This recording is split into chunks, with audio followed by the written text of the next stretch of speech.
Do you remember the 90s? It's the decade we first learned about digital transformation and when the internet slowly started to change everything. Automation technology was still at an early age when WAGO set yet another world standard.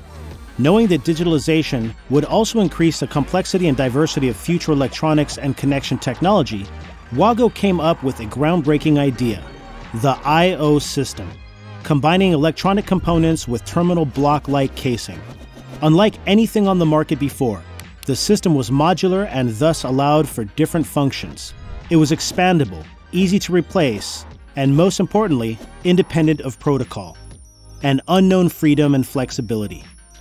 No wonder WAGO technology was soon found in buildings, ships, and machines to save valuable time and money, and WAGO began to grow its expertise in a new sector.